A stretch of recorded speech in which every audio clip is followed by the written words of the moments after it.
My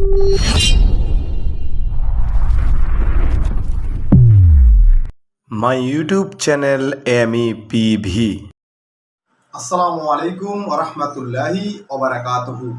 সহিহ বুখারীতে 1 নম্বর খণ্ড book of আজানে 75 নম্বর অধ্যায় 692 নম্বর হাদিস। হযরত আনাস রাদিয়াল্লাহু তাআলা আনহু বলেছেন যে সাহাবীরা যখন সালার জন্য দাঁড়াতেন, একজনের কাঁধ তার পাশের জনের কাঁধের সাথে লেগে যেত, একজনের পা তার পাশের জনের পায়ের সাথে লেগে থাকতো।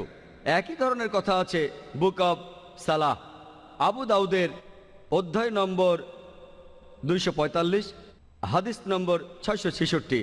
আমাদের নবীজি সালাহ শুরু করার আগে তিনি বলেছেন, সারিগুলো সমান করো, কাঁধে কাঁধ দিয়ে দাঁড়াও, ফাঁকা জায়গা বন্ধ করো, আর সেখানে শয়তানের ঢোকার মতো কোনো পথ রেখো না। বর্ণবাদ, গায়ের রং, সম্পদের এটা ব্যাপার না যে সে কালো না সাদা, ধনী না গরিব, রাজা না ফকির, আপনি যে পরিবারে জন্ম নেন না কেন, যখন সালার জন্য দাঁড়াবেন আপনারা কাঁধে কাঁধ দিয়ে দাঁড়াবেন। সালাহ আদায়ের যে নিয়ম, যেভাবে নামাজ পড়তে হবে, সেটা পবিত্র কোরআনে সংক্ষেপে বর্ণনা করা হয়েছে। পবিত্র কোরআনে সূরা আল বাকারার 144 নম্বর আয়াতে একথা উল্লেখ করা হয়েছে যে তোমরা মুখ ফেরাও মসজিদুল হারামের দিকে, তোমরা যেখানেই থাকো না কেন সেই দিকে তোমাদের মুখ ফেরাও। সালাহ আদায়ের সময় এটা আবশ্যিক যে আমরা কিবলার দিকে মুখ করে দাঁড়াবো, মসজিদুল হারামের দিকে মুখ করে, কাবা শরীফের দিকে। পবিত্র কোরআন বলছে সূরা আল বাকারার 238 নম্বর আয়াতে উল্লেখ করা হয়েছে যে তোমরা যখন সালাতে আল্লাহকে মনে করবে, তোমরা আল্লাহর উদ্দেশ্যে বিনীতভাবে দাঁড়াবে। পবিত্র কোরআন বলছে সালাহ আদায়ের সময় তোমরা আল্লাহর উদ্দেশ্যে বিনীতভাবে দাঁড়াও। আর সালার সময় সূরা ফাতিহা পড়াটা আবশ্যিক। আর পবিত্র কোরআনে সূরা হিজরের 87 নম্বর আয়াতে উল্লেখ করা হয়েছে আপনি যখন সালাহ আদায় করবেন তখন বিভিন্ন খুঁটিনাটি বিষয়, কিভাবে দাঁড়াতে হবে, বসতে হবে, হাত বাঁধতে হবে, কত রাকাত নামাজ পড়তে হবে। পবিত্র কোরআন বলছে আতিউল্লাহ ওয়া আতিউর রাসূল, আল্লাহ এবং তার রাসূলকে মান্য করো। আমরা এখানে নবীজির দৃষ্টান্ত দেখব। কোরআন বলছে আতিউল্লাহ ওয়া আতিউর রাসূল, বিভিন্ন জায়গায় আছে।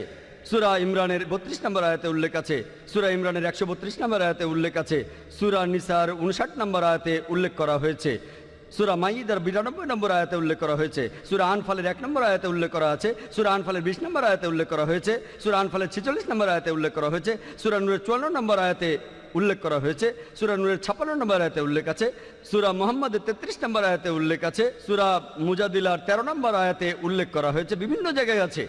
সূরা তাগাবুনের 12 নম্বর আয়াতে উল্লেখ করা হয়েছে। পবিত্র কোরআন বলছে আতিউল্লাহ ওয়া আতিউর রাসূল, আল্লাহ এবং তার রাসূলকে মান্য করো। খুঁটিনাটি বিষয়ে নবীজির দৃষ্টান্ত দেখুন। আর সহিহ বুখারীতে উল্লেখ করা হয়েছে 1 নম্বর খণ্ডে বুক অব আজানের 18 নম্বর অধ্যায়ের 604 নম্বর হাদিসে। এছাড়াও উল্লেখ আছে সহিহ বুখারী 9 নম্বর খণ্ডের 352 নম্বর হাদিসে।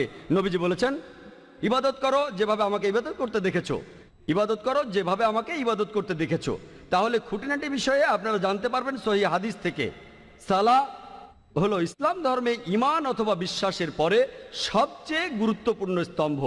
পবিত্র কোরআন বলছে সূরা জারিয়াতের 56 নম্বর আয়াতে উল্লেখ করা হয়েছে ওমা খালাকতুল জিন্না ওয়াল ইনসা ইল্লা লিয়াবুদুন, যে আমি সৃষ্টি করেছি জিন এবং মানুষকে এজন্য যে তারা আমার ইবাদত করবে।